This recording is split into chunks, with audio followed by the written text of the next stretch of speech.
Essiva, this is Lazeboat, and welcome to another video, guys. Today we're going to be talking about Horizon Forbidden West, guys. If you guys never played Horizon, highly recommend you guys play it. Today we're going to be talking about the brand new abilities that Aloy is going to be getting, and the new way to actually explore the world in Horizon Forbidden West. If all of this sounds like something you're definitely interested, a like would be greatly appreciated. And don't forget to subscribe to the channel and turn on all those notifications so you guys won't miss our coverage of Horizon Forbidden West. Today we're going to be taking a look at the brand new way that you're going to be able to traverse the environment and how you're able to survive with Aloy in a whole complete different way than you did in the previous entry. There is a lot of brand new mechanics that are being introduced to the game, and we've seen some of these mechanics already within the trailer.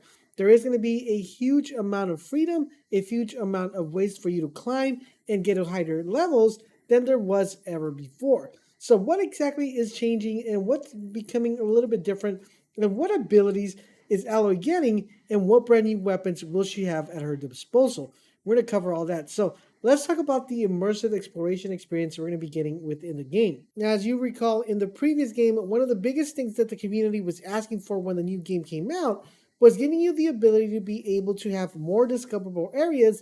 And what the team decided to put together and do is give us the ability to not only traverse the map in a straight horizontal line, but now they added verticality. Now, when they added verticality, they have added the ability to be able to climb to higher vantage points than any previous game before. What this is going to do, it's going to give us an awesome option to actually be able to explore the world and fight enemies at an advantage, or give us the upper hand to look over the village or over the area or over the landscape and plan our assaults on the enemy.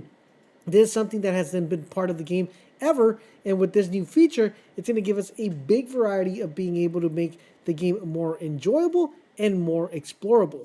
In addition to that, with the weapons that she has at her disposal, she's going to be able to traverse the area at a bigger, faster pace, because those weapons will give her a high advantage whenever she climbs to those high places. Now, one thing that you're going to definitely enjoy is that all of these climbable options are going to be able to be climbed without the use of tribal handholds, which is actually pretty good. Another addition that was added was the high vault traversal mechanic, which essentially allows Aloy to hoist herself on top of any object of jumpable height with room to pull up. This is really, really dope. Combine this with the ability to free climb and adding grapples to the environment, the potential for exploration, guys, is extremely crazy. Now, let's go inside and put that together with the things she has at her disposal, the new tools, such as the pull caster. The pull caster is a mechanical wrist mounted device with two separate functions. The first function is a grapple mechanic, allowing the players to swiftly and easily ascend the environment and providing a dynamic traversal escape option to have the player at his disposal. When grappling, the player can activate the launch, where they can grab a higher ledge, fire their bow, glide, strike from above, or even grapple to a further point to be able to traverse the world at a faster pace. The second function of the pool caster is a winch, meaning that the player can dynamically manipulate the move and destroy the object in the environment.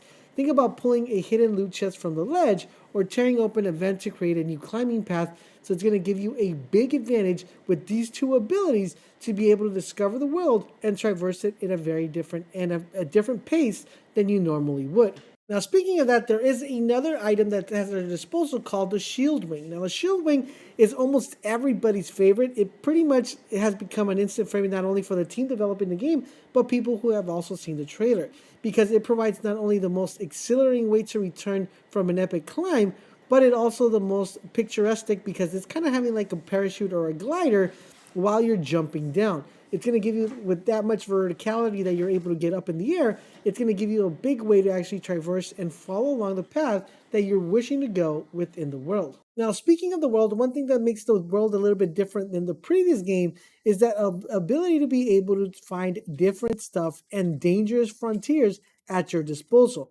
Because with so much power comes great responsibility.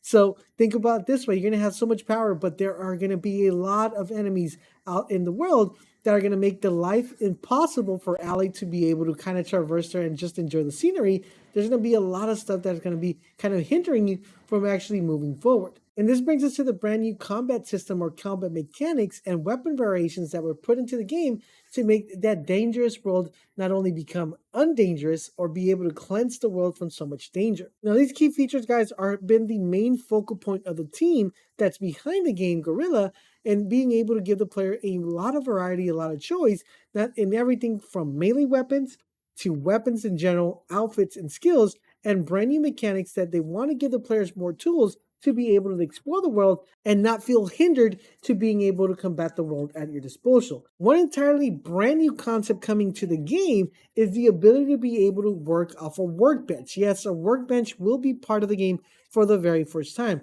This workbench will allow you to upgrade and strengthen weapons and also your outfits. In addition to that, you're going to be able to unlock new perks, mod slots, skills, and offer a bigger degree of customization, resistance, and new abilities for players to obtain when using the workbench. Another way to be able to upgrade Aloy's ability is through the skill tree. Now, if you guys recall, in Horizon Zero Dawn, skills were bought and unlocked as you leveled up. Now, this is the same principle that remains in the sequel, but they really designed the skill tree with the addition of tracks and skills.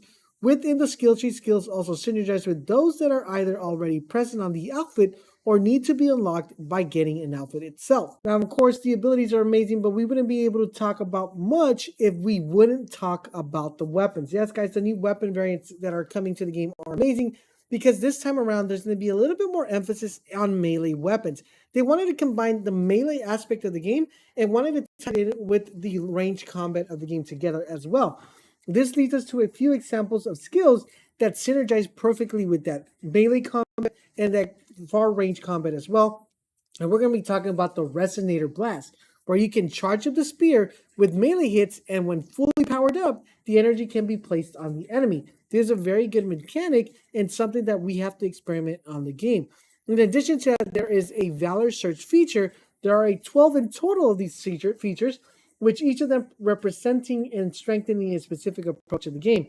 You unlock and upgrade them from the skill tree with skill points. There are also 3 levels of each Valor Search. The higher the level, the longer the charge up, but the more powerful the attack is. These levels show on the purple bar you could see during gameplay trailers if you've seen them already, and you will receive more Valor or charge up that bar throughout skillful actions such as hitting weak points and spots on the enemy or removing components, as you guys see in the trailer that we've seen before. Now, they said they wanted to make sure that when you went for that melee attack, they knew you were going to be put in a vulnerable state. So they wanted to make sure that those hits and those melee attacks are as powerful as the chance you're taking of getting closer to the enemy and probably being taking a gamble of dying. So they wanted to make sure that those melee combats or hits were as powerful as they could be. And there you guys have it, guys. That is a closer look at the new weapons, new abilities, and new way to move around the world in Horizon Forbidden West. I am extremely excited for the game. Can't wait for the game to get released. And it's something that should definitely be on everybody's 2022 most anticipated games of 2022. I hope you guys are enjoying our content. If you are, do me a huge favor, guys. Drop a comment, drop a like. But most importantly, subscribe to the channel. Turn on all those notifications so you guys won't miss our Horizon Forbidden West videos.